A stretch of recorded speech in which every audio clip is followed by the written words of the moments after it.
Hello guys, no? Ngayon nga ako ay maluto ng buffalo chicken. Ayan. At wala nga akong tawag dito, wala akong gaw-gaw. Ano ba yun? Basta yun, hindi ko mabanggit. Harina ba? Yun, oo, harina. Kaya ito na lang ang ginamit ko. Crispy fry. O, diba? Sosyali ng ating crispy fry ang aking ginamit, mga Mars. Ayan, wait lang, hindi kita.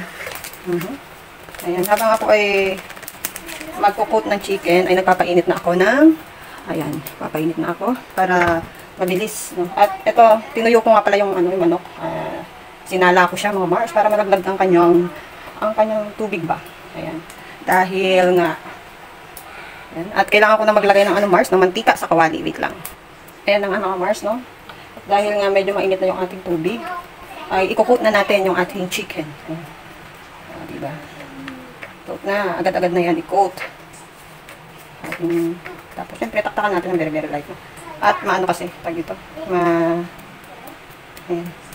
masyadong madikit. Sayang naman kasi, no? Mas okay pag pag tilang yung coat. Okay. Medyo hinaan ko nga pala yung yung sa kawali, yung apoy. Kasi, tawag dito, baka biglang masunog ba. Ayan. Lalaksan ko lang ng konti ang apoy, mga Mars. Ayan, lakasan ko na siya. Habang naghihintay tayong painitin ng mantika ay magpakabisi tayo mag-coat dito. Ayan, simple lang ito, mga Mars. Mabilis lang itong lutuin. Ang hirap kasi mag-isip ng ulam. Ay, Diyos ko. Diba? Paulit-ulit na lang. No choice. Apakahirap talaga po mag-isip ng ulam. Sa ating mga ilaw ng tahanan. O maraming makakarelate sa akin yan. Kasi ang hirap talagang mag-isip ng ulam. Ayan. Tak lang, no? Tak natin ng very light. Hayaan mo ng kamay-kamay na huwag na mag-plastic. Kami lang din naman ang kakain. Arte pa ba? Laman tiyan din yan. Oo. Laman tiyan. Ayan. Sige. Bilot-bilot. Ayan, ang atag dito. Kaya ngayon, nakapagsalita ako, hindi masyadong maingay ang aking mga alaga. Kaya ako lagi nagbo-voice over, mga Mars. Kasi itong dalawang alaga ko ay laging naglalaro, apakaingay ba. O ngayon, medyo tahimik sila, kaya nakalusot tayo ng very light. No? Ayan, sana iwag silang maingay para dire-diretso ang ating gawain dito. Ayan na nga, at mainit na nga ang mantika, mga Mars. No? Ayan, papakita ko sa inyo. Ihulog ko na. No? Ihulog ko na siya. Oops. O, diba? Ayan, hulog na. Hulog na natin. Ayan. Hulog. Ayan. Continue natin. Medyo napatigil tayo ng very light. At ayun nga, mga Mars. Diretso pa rin tayo sa pag-prito, no? Ayan. Ayan na nga. At narinig ko ba na bumpisa ng matingin yung dalawa? Mukhang babalik na naman ako nito sa voice cover. Ayan, sige. At mamaya i-update ko kayo, no? Sa paggagawa ko ng sauce. Sige. Maya-maya na lang ulit, mga Mars. Ayan na nga. Hello, mga Mars. At ilalagay ko na nga itong aking butter. No? Gagawa na tayo ng sauce.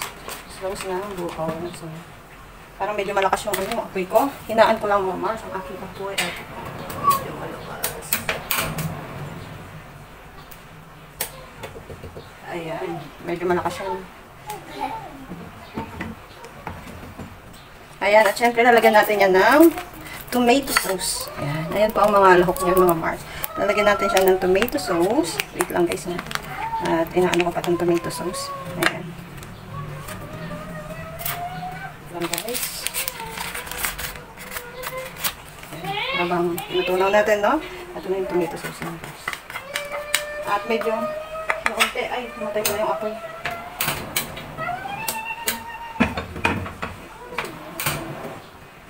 Mahirap kasi pag masyadong malakas yung apoy. Mars, wait lang. Hinain ko lang yung apoy.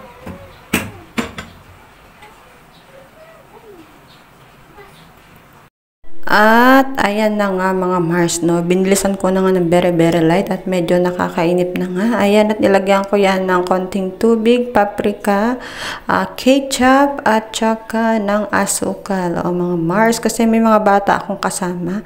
Kaya ganyan lang, sinimplihan ko lang ang luto na yan, mga Mars. O, diba? Apakabilis. At nakapagdagdag pa nga ako dyan ng ng tag dito, ng asukal. Ayan. At yan, hinalo-halo ko na. Lang tayo ng ay, tumansik! Kita niyo ba yun? May tumansik. Isang ko na natin yung tumansik. Siyempre naman siya din yung balik natin. May tumansik ang very light. Buhay pa ang ating manok. Ayan.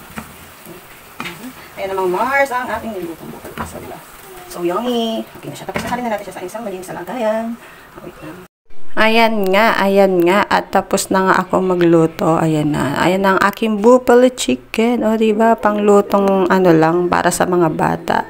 Ayan, subukan nyo na rin, mga Mars. Thanks for watching!